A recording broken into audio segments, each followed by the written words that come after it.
ದೇವರ ಪರಿಶುದ್ಧ ನಾಮಕ್ಕೆ ಸ್ತೋತ್ರವಾಗಲಿ. ಈ ದಿನದ ದೇವರ ವಾಕ್ಯ ಗಲಾತಿಯದವರಿಗೆ ಬರೆದ ಪತ್ರಿಕೆ 1ನೇ ಅಧ್ಯಾಯ 10ನೇ ವಾಕ್ಯ. ನಾನೀಗ ಯಾರನ್ನು ಹೋಲಿಸಿಕೊಳ್ಳುತ್ತಾ ಇದ್ದೇನೆ? ಮನುಷ್ಯರನ್ನು ದೇವರನ್ನು. ನಾನು ಮನುಷ್ಯರನ್ನು ಮೆಚ್ಚಿಸುವುದಕ್ಕೆ ಪ್ರಯತ್ನಿಸ್ತಾ ಇದ್ದೇನೋ? ಇನ್ನು ಮನುಷ್ಯರನ್ನು ಮೆಚ್ಚಿಸುವವನಾಗಿದ್ದರೆ ನಾನು ಕ್ರಿಸ್ತನ ದಾಸನಲ್ಲ. ಹೌದು ಪ್ರಿಯ ದೇವರ ಮಕ್ಕಳೇ, ಇವತ್ತಿನ ವಾಕ್ಯದಲ್ಲಿ ನಾವು ಗಮನಿಸುತ್ತಿದ್ದೇವೆ. ಇಲ್ಲಿ ದೇವರ ವಾಕ್ಯವು ಸ್ಪಷ್ಟವಾಗಿ ಬರೆಯಲ್ಪಟ್ಟಿದೆ. ನಾನೀಗ ಯಾರನ್ನು ಹೋಲಿಸಿಕೊಳ್ಳುತ್ತಾ ಇದ್ದೇನೆ? ಮನುಷ್ಯರನ್ನು ದೇವರನ್ನು. ನಾನು ಮನುಷ್ಯರನ್ನು ಮೆಚ್ಚಿಸುವುದಕ್ಕೆ ಪ್ರಯತ್ನಿಸ್ತಾ ಇದ್ದೇನೋ? ಇನ್ನು ಮನುಷ್ಯರನ್ನು ಮೆಚ್ಚಿಸುವವನಾಗಿದ್ದರೆ ನಾನು ಕ್ರಿಸ್ತನ ದಾಸನಲ್ಲ. ಪ್ರಿಯರೇ, ಸಾಮಾನ್ಯವಾಗಿ ಲೋಕದಲ್ಲಿ 3 ರೀತಿಯ ಸೇವೆಯನ್ನ ಮಾಡ್ತಾರೆ. ಮೊದಲನೇದಾಗಿ ಈ ಲೋಕದ ಪ್ರಕಾರ ಕ್ರೈಸ್ತರ ಸೇವೆ ಮಾಡ್ತಾ ಇದ್ದಾರೆ. ಎರಡನೇದಾಗಿ ಆತ್ಮಿಕ ಅಂದರೆ ಆಸ್ತಿ ಅಂತಸ್ತಿಗೆ ತಕ್ಕ ಹಾಗೆ, ತನ್ನ ಐಶ್ವರ್ಯಕ್ಕೆ ತಕ್ಕ ಹಾಗೆ ಒಳ್ಳೆ ಹೆಸರು ಬರಬೇಕೆಂಬುದಾಗಿ ಸೇವೆ ಮಾಡ್ತಿದ್ದಾರೆ. ಮೂರನೇದಾಗಿ ನೋಡೋದಾದ್ರೆ ದೇವರಿಗೋಸ್ಕರ ಸೇವೆ ಮಾಡ್ತಾ ಇದ್ದಾರೆ. ಪ್ರೇರೆ, ಮೊದಲನೇದಾಗಿ ಲೋಕದ ಪ್ರಕಾರ ಮಾಡುವವರು ಯಾರಿಗೋಸ್ಕರ ಮಾಡ್ತಾರೆ ಅಂದ್ರೆ ಮನುಷ್ಯರನ್ನ ಮೆಚ್ಚಿಸುವುದಕ್ಕೋಸ್ಕರ ಮಾಡ್ತಾರೆ. ಮನುಷ್ಯರು ನಮ್ಮನ್ನ ಮೆಚ್ಚಬೇಕು, ಅವ್ರು ನನ್ನನ್ನು ಹೊಗಳಬೇಕು, ಇವ್ರು ನನ್ನನ್ನು ಹೊಗಳಬೇಕು, ನನ್ನ ಹೆಸರು ಪ್ರಖ್ಯಾತಿಗೆ ಬರಬೇಕು, ಹಾಗೆ ಹೀಗೆ ಎಂಬುದಾಗಿ ಮನುಷ್ಯರು ಮೆಚ್ಚಿಸ್ತಾರೆ ಎಂಬುದಾಗಿ ನಾವು ನೋಡ್ತೇವೆ. ಪ್ರೇರ, ಅವ್ರು ಮನುಷ್ಯರನ್ನ ಮೆಚ್ಚಿಸೋದಕ್ಕೋಸ್ಕರ ಮಾತ್ರವೇ ದೇವರ ಸೇವೆಯನ್ನ ಮಾಡ್ತಾ ಇರ್ತಾರೆ. ಈ ಲೋಕದ ಪ್ರಕಾರ ಅವರು ಸೇವೆಯನ್ನು ಮಾಡ್ತಾ ಇರ್ತಾರೆ. ಏನೋ ಸೇವೆ ಮಾಡ್ಬೇಕಲ್ಲ, ನಾನು ಕೂಡ ದೇವ್ರನ್ನ ನನ್ನ ಸೇವೆ ಕರೆದಿದ್ದಾನೆ, ನಾನು ಕೂಡ ಸೇವೆ ಮಾಡಬೇಕು, ಸೇವೆ ಮಾಡದಿದ್ರೆ ದೇವ್ರು ನನ್ನನ್ನು ಹೊಡಿತಾನೆ ಅಷ್ಟೇ ಅಂತೇಳಿ ಏನ್ ಮಾಡ್ತಾರಂದ್ರೆ ದೇವ್ರು ಕೊಟ್ಟಂತ ಸೇವೆಯನ್ನ ಅವರು ಏನೋ ತಾನು ಎಂಬುದಾಗಿ ಮಾಡೋದನ್ನ ನಾವು ಗಮನಿಸ್ತೇವೆ. ಎರಡನೇದಾಗಿ ಮಾಡುವಂತ ಸೇವೆ ಅಧಿಕಾರಕ್ಕೋಸ್ಕರವಾಗಿಯೂ ಪಟ್ಟ ಪದವಿಗೋಸ್ಕರವಾಗಿ ದೇವರ ಸೇವೆಯನ್ನ ಮಾಡ್ತಾರೆ. ಪ್ರೇರೆ, ಅನೇಕರು ಅವರಿಗೆ ಸಿಕ್ಕುವಂತ ಲಾಭಕ್ಕೋಸ್ಕರವಾಗಿ ಅವರು ಒಳ್ಳೆ ಸ್ಥಾನಮಾನಗಳು ಸಿಗ್ತದೆ, ನನಗೆ ಒಳ್ಳೆ ಸ್ಥಾನ ಸಿಗುತ್ತೆ, ಈ ಸಭೆಯಲ್ಲಿ ನನಗೆ ಒಳ್ಳೆ ಸ್ಥಾನ ಸಿಗ್ಬೋದು, ಒಳ್ಳೆ ಮರ್ಯಾದೆ ಸಿಗುತ್ತೆ, ಒಳ್ಳೆ ಅಧಿಕಾರ ಸಿಗ್ತದೆ ಎಂಬುದಾಗಿ ಸೇವೆ ಮಾಡ್ತಿದ್ದಾರೆ. ಅಂದ್ರೆ ಅವರು ಕೂಡ ಅಷ್ಟೇ ಮನುಷ್ಯರನ್ನ ಮೆಚ್ಚಿಸ್ತಾ ಇದ್ದಾರೆ, ದೇವರನ್ನ ಮಾತ್ರ ಮೆಚ್ಚಿಸ್ತಾ ಇಲ್ಲ. ಮನುಷ್ಯರನ್ನ ಮೆಚ್ಚಿಸುವುದಕ್ಕೋಸ್ಕರ ಅವರ ನಾಟಕಗಳನ್ನ ಆಡಿಕೊಳ್ಳುತ್ತಾ ಈ ಲೋಕದ ಪ್ರಕಾರ ದೇವರ ಸೇವೆಯಲ್ಲಿ ದೇವರನ್ನ ಸೇವೆ ಮಾಡ್ತಿದ್ದಾರೆ. ಪ್ರೇರೆ, ಇವರಿಬ್ಬರು ಮಾಡುವಂತ ಸೇವೆ ದೇವರು ಮೆಚ್ಚೋದಿಲ್ಲ. ಈ ಇಬ್ಬರು ಮಾಡುವಂತ ಸೇವೆಗಳನ್ನ ದೇವರು ನೋಡ್ತಾ ಇದ್ದಾನೆ, ಇದಕ್ಕೆ ತಕ್ಕ ಪ್ರತಿಫಲವನ್ನ ದೇವರು ಕೊಡ್ತಾನೆ. ಮೂರನೇದಾಗಿ ನಾನು ಹೇಳಿದಂತ ಸೇವೆ ಕ್ರಿಸ್ತನಿಗೋಸ್ಕರ ಸೇವೆ ಮಾಡುವಂತ ದೇವರ ಸೇವಕರುಗಳು. ಪ್ರಿಯ ದೇವರ ಮಕ್ಕಳೇ, ಕ್ರಿಸ್ತನಿಗಾಗಿ ಸೇವೆ ಮಾಡೋದಂದ್ರೆ ಏನು? ನಾವು ಮನುಷ್ಯರನ್ನ ಹೋಲಿಸಬಾರ್ದು, ಮನುಷ್ಯರಿಗೆ ನಾವು ಮೆಚ್ಚುಗೆಯಾಗಿ ನಡ್ಕೋಬಾರ್ದು, ಮನುಷ್ಯರಿಗೆ ಪ್ರಿಯವಾದ ರೀತಿಯಲ್ಲಿ ನಾವು ಮಾತನಾಡಬಾರ್ದು.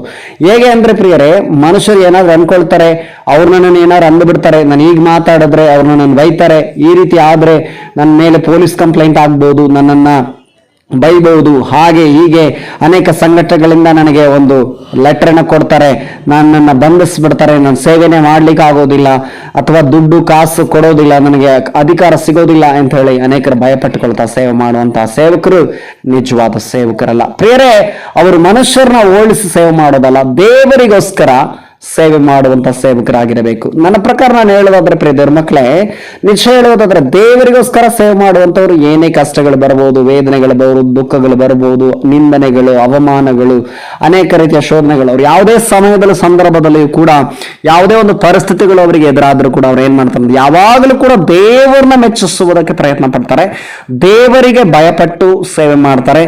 ದೇವರು ನಮ್ಮನ್ನು ನೋಡ್ತಾ ಇದ್ದಾನೆ, ದೇವರು ನಮ್ಮ ಸೇವೆಗೆ ಒಂದು ಪ್ರತಿಫಲವನ್ನು ಕೊಡ್ತಾನೆ, ನಮ್ಮ ಸೇವೆಯಲ್ಲಿ ದೇವರಿದ್ದಾನೆ ಅನ್ನುವಂಥ ಭಯದಲ್ಲಿ ಅವರು ಸೇವೆಯನ್ನ ಮಾಡೋದನ್ನ ನಾವು ಗಮನಿಸ್ತೇವೆ. ಅದಕ್ಕೆ ಇಲ್ಲಿ ದೇವರ ಆತ್ಮನ ಮಟ್ಟಿಗೆ ನಾನೀಗ ಯಾರನ್ನು ಹೋಲಿಸ್ಕೊಳ್ತಾ ಇದ್ದೇನೆ? ಮನುಷ್ಯರನ್ನೋ ದೇವರನ್ನು. ನಾನು ಮನುಷ್ಯರನ್ನು ಮೆಚ್ಚಿಸುವುದಕ್ಕೆ ಪ್ರಯತ್ನಿಸ್ತಾ ಇದ್ದೇನೋ? ಇನ್ನು ಮನುಷ್ಯರನ್ನು ಮೆಚ್ಚಿಸುವನಾಗಿದರೆ ನಾನು ಕ್ರಿಸ್ತನ ದಾಸನಲ್ಲ. ನಾವು ಕ್ರಿಸ್ತನ ದಾಸರು ಎಂಬುದಾಗಿ ಇರೋದಾದ್ರೆ, ನಾವು ಕ್ರಿಸ್ತನಿಗೆ ದಾಸರಾಗಿರೋದಾದ್ರೆ ನಾವು ಮನುಷ್ಯರನ್ನ ಮೆಚ್ಚಿಸಲೇಬಾರದು. ಮನುಷ್ಯರು ನೋಡ್ತಾರಂತೆ ಸೇವೆ ಮಾಡಬಾರ್ದು. ಮನುಷ್ಯರು ನಮ್ಮನ್ನು ಗಮನಿಸ್ತಾ ಇದ್ದಾರೆ, ನನ್ನ ಮೇಲಧಿಕಾರ ನನ್ನ ಗಮನಿಸ್ತಾ ಇದ್ದಾರೆ, ನನಗೆ ಅವ್ರು ಗಮನಿಸ್ತಾ ಇದ್ದಾರೆ, ಇವರು ಗಮನಿಸ್ತಾ ಇದ್ದಾರೆ, ಅವ್ರೇನ್ ಅನ್ಕೊಳ್ತಾರೋ, ಇವ್ರೇನ್ ಅನ್ಕೊಳ್ತಾರೋ, ಅವ್ರೇನಾದ್ರೂ ಬೈತಾರೆ, ಅವ್ರು ನನ್ನ ಮೇಲೆ ಕಂಪ್ಲೇಂಟ್ ಮಾಡೋ, ದೂರು ಸಲ್ಲಿಸಬಹುದು, ಅವ್ರು ನನಗೆ ವಿರುದ್ಧವಾಗಿ ಎದ್ದೊಳ್ಬಹುದು ಎಂಬುದಾಗಿ ಅವರಿಗೆ ಮನುಷ್ಯರಿಗೆ ಭಯಪಟ್ಟು ಮಾಡುವಂತ ಸೇವಕರು ಎಲ್ಲರೂ ಕೂಡ ದುಷ್ಟರೇ, ಅವರೆಲ್ಲ ದೇವರ ಸೇವಕರೇ ಅಲ್ಲ ರೀ ಪ್ರಿಯ ದೇವ್ರ ಮಕ್ಕಳೇ.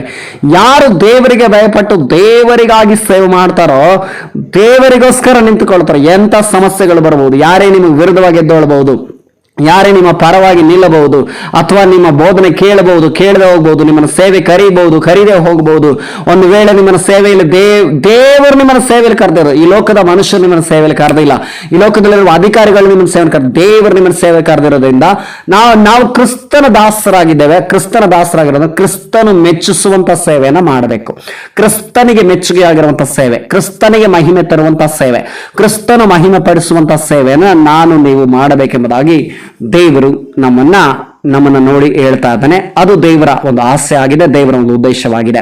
ಈ ವಾಕ್ಯದೊಟ್ಟಿಗೆ ದೇವರು ನಿಮ್ಮೆಲ್ಲರನ್ನು ಕೂಡ ಆಶೀರ್ವಾದ ಮಾಡಲಿ. ಯೇಸು ಕ್ರಿಸ್ತನ ನಾಮದಲ್ಲಿ ಪ್ರಾರ್ಥಿಸೋಣ. ಸರ್ವಶಕ್ತನು ಮಹಾಪರಿಶುದ್ಧನೂ ಆದ ತಂದೆಯಾದ ದೇವರೇ, ಈ ದಿನಕ್ಕಾಗಿ ಸ್ತೋತ್ರಪ್ಪ. ಈ ದಿನದಲ್ಲಿ ಸ್ವಾಮಿ ವಾಕ್ಯವನ್ನು ಕೇಳುತ್ತಿರುವಂತ ನಿನ್ನ ಮಕ್ಕಳನ್ನು ಆಶೀರ್ವಾದ ಮಾಡ್ರಿ. ವಾಕ್ಯದಲ್ಲಿ ಬರೆಯಲ್ಪಟ್ಟಿರುವ ಹಾಗೆ ನಾನೀಗ ಯಾರನ್ನು ಹೋಲಿಸಿಕೊಳ್ತಾ ಇದ್ದೇನೆ? ಮನುಷ್ಯರನ್ನು, ದೇವರನ್ನು. ನಾನು ಮನುಷ್ಯರನ್ನು ಮೆಚ್ಚಿಸುವುದಕ್ಕೆ ಪ್ರಯತ್ನಿಸ್ತಾ ಇದ್ದೇನೋ, ಇನ್ನು ಮನುಷ್ಯರನ್ನು ಮೆಚ್ಚಿಸುವುದಕ್ಕೆ ಪ್ರಯತ್ನಿಸುತ್ತಾ ಇದ್ದರೆ ನಾನು ಕ್ರಿಸ್ತನ ದಾಸನಲ್ಲ. ಪ್ರಿಯರೇ, ಹೌದು ಸ್ವಾಮಿ ದೇವರೇ, ಈ ಒಂದು ವಾಕ್ಯದಲ್ಲಿ ಬರೆಯಲ್ಪಟ್ಟಿರುವ ಹಾಗೆ ನಾವು ಮನುಷ್ಯರನ್ನು ಮೆಚ್ಚಿಸುವುದಕ್ಕೋಸ್ಕರ, ಈ ಲೋಕವನ್ನು ಮೆಚ್ಚಿಸುವುದಕ್ಕೋಸ್ಕರ ಅಥವಾ ಜನಗಳು ನಮ್ಮ ನೋಡ್ತಾರೆ ಎಂಬುದಾಗಿ ನಾವು ಸೇವೆ ಮಾಡ್ತಾ ಇದ್ರೆ, ಇವತ್ತಿಗೆ ಸ್ವಾಮಿ ನಮ್ಮ ಸೇವೆಯನ್ನು ಕರ್ತನೆ ನಿಲ್ಲಿಸಿ ಸ್ವಾಮಿ ಅಪ್ಪ, ನಿನಗಾಗಿ ಸೇವೆ ಮಾಡುವಂತ ಮಕ್ಕಳಾಗಿ ನಮ್ಮನ್ನು ಮಾರ್ಪಡಿಸ್ರಿ. ನೀನು ನಮ್ಮೊಟ್ಟಿಗಿದ್ದೀಯಾ, ನೀನು ನಮಗೆ ಕೊಡಲ್ಪಟ್ಟಿದೆಯಾ, ನಾವು ನಿನ್ನ ದಾಸರು ದೇವರೇ. ಕ್ರಿಸ್ತನ ದಾಸರಾಗಿ ನಾವು ನಡ್ಕೊಳ್ಳುವಂತೆ, ಕ್ರಿಸ್ತನಿಗೆ ಮಹಿಮೆ ತರುವಂತಹ ಒಂದು ಸೇವೆಯನ್ನು ಮಾಡುವಂತೆ, ನಿನ್ನನ್ನು ಮೆಚ್ಚಿಸುವಂತಹ ಒಂದು ಸೇವೆ ನಾವು ಮಾಡುವಂತೆ ನಮಗೆ ದಯೆಯನ್ನು ಅನುಗ್ರಹ ಮಾಡು. ಆ ಒಂದು ಕೃಪೆಯನ್ನು ನಮಗೆ ಕೊಡಬೇಕಾಗಿ ನಿಮ್ಮಲ್ಲಿ ಪ್ರಾರ್ಥಿಸ್ತೇವೆ. ಪ್ರಾರ್ಥನೆ ಕೇಳಿದ್ದಕ್ಕಾಗಿ ಸ್ತೋತ್ರ ಸಲ್ಲಿಸ್ತೇವೆ ಸ್ವಾಮಿ.